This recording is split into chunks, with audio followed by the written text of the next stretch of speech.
The biggest challenge that streamers face today is that they have too many things to do in too little time. And the problem that leads to is that as a streamer, you end up focusing on things that don't really have an impact on your growth, and then you wonder why you're not growing. So in this video, I'm going to break down the 3 most important things that you need to be focusing on if you want growth on Twitch. Firstly, we're going to start with your top of the funnel marketing. This is your short form content. In my opinion, this is the best thing to do right now to drive people to your Twitch channel, because you just don't get organic views like this anywhere else. And people might argue and say that you could also do Discord engagement and joining communities and that, but the problem with that is that doesn't scale. And what I mean by that is when you put time into TikTok and you put time into short form content, as you get better, you get more views, and those views compound and your count grows, and you can get exponential growth. You can't achieve this with just engaging in Discord communities. However, actually getting to that point and actually getting views and getting that exponential growth is difficult. It's not quite as simple as just creating clips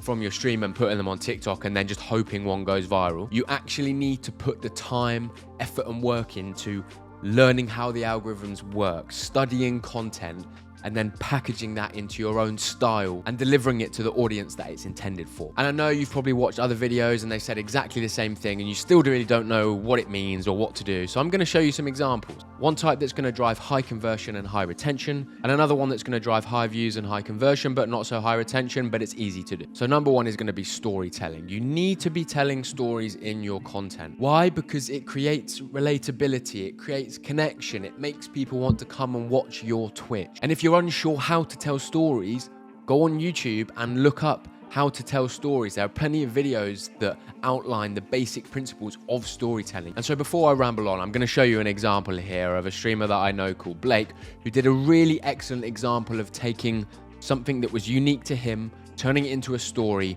and driving people to his channel. I might have made a terrible decision. In November, I posted a video saying I quit my job as a Formula One engineer to be a content creator. I was blown away by the number of supportive comments I received. I also got a lot of comments like this, but to my surprise, I got even more comments like these. The good news is I've got answers for all of these questions. But first, let me tell you my story. My dream job was to be a trackside engineer in Formula One. So 12 years ago, I moved from Texas to the UK to try and find a job in Formula One. I went on to spend 6 years as a trackside performance engineer, first at Force India, then at Red Bull Racing. In 2018, I made the decision to go back to the factory and focus on developing the car. Fast forward to 2 months ago, I'd been in Formula One for 10 years. That's a long time. I've always been into gaming, so as a hobby during the lockdown, I picked up streaming and content creation as a little side project. So I did the full send. I left my job at Red Bull Racing to become a full-time content creator and streamer. When I started streaming, it made me realize how much I love sharing things that I'm passionate about. So this is my new channel, Break F1. I'm gonna use this new profile to share my insights into the world of Formula One with you. And that's why I don't think. And yes, you might look at this and go, well,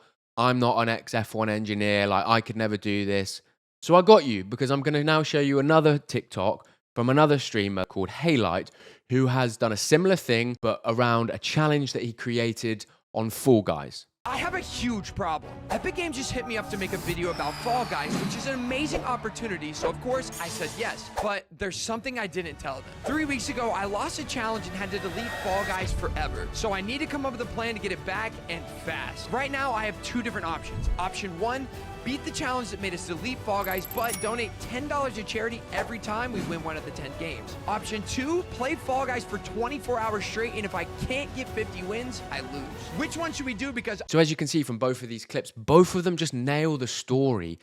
And I won't deny that there is a lot going on here. You can't just create content like this tomorrow. You've got to practice, you've got to learn, you've got to get better. But at the end of the day, like, this is top tier stuff. This is what you're competing with indirectly. So this is what you should be aspiring to be like and to create content like. So if you're looking at those examples and still thinking, do you know what, fuck that. Like, I'm not creative enough. I'm never going to get to that point. I can't be asked, whatever. Cool. All right, whatever. I've got you another example. You need to be looking at trends on TikTok. And by trends, there is a certain specific type of trend that I've seen works extremely well, and that's clickbait trend. And so before I go on about that, I'm going to show you an example again, and here it is. I turned this toaster into a fully working controller. Don't believe me? I'm using it live right now. Bing bang. And so this type of TikTok is actually, it's not that difficult to do. You just got to see someone doing it on TikTok, seeing that it's getting a lot of views, and just replicate it. No one gives a shit if you copy this type of trend, and it will get you tons of views on the TikTok and people over to Twitch. There is question on how much retention you will get from these viewers, but that doesn't matter because at the end of the day, eyes on your stream are better than no eyes on your stream. And if you've got eyes on your stream, it's then your job to retain them as a viewer, which brings me nicely on to my next section, which is stream entertainment value. And so like I said, once you bring them over to your stream, you need to be providing entertainment value. And this does not apply to every single streamer in every case. But when you look at Twitch as a whole and look at the majority of streamers and look at the ones at the top, most of them are pretty entertaining. Ones that are not like top tier gods at games, the rest of them are just super entertaining. And entertaining doesn't mean you're someone that jumps out your seat and you're super enthusiastic. It just means that you're just able to hold the viewer's attention because they're interested in what you're doing, or it gives them delight, it gives them enjoyment. So how do you increase your stream entertainment value? Well, I'm going to break it down into two areas again. The first one is your stream persona, your personality.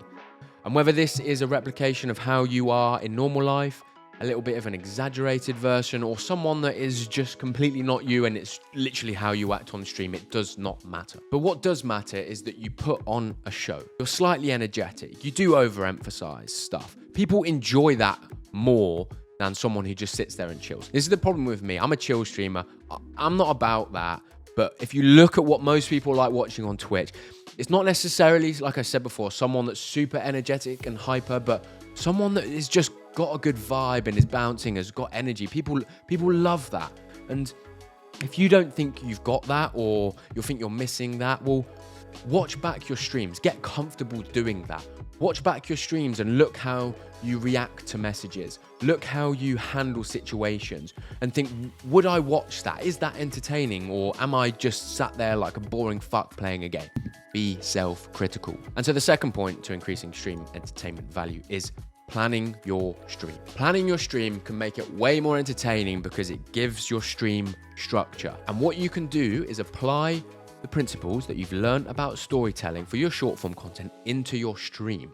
Develop a narrative. Give people some sort of idea at the start of the stream. What is kind of the path and intention of the stream? Have a conflict. Have like a goal. Get them on board with this story and journey, because that will hold their attention a lot more than you just playing game after game after game, or just doing something that's just pretty fucking boring. And a lot of streamers don't do this. Do you know why they don't do it? It's because it takes time. It takes planning.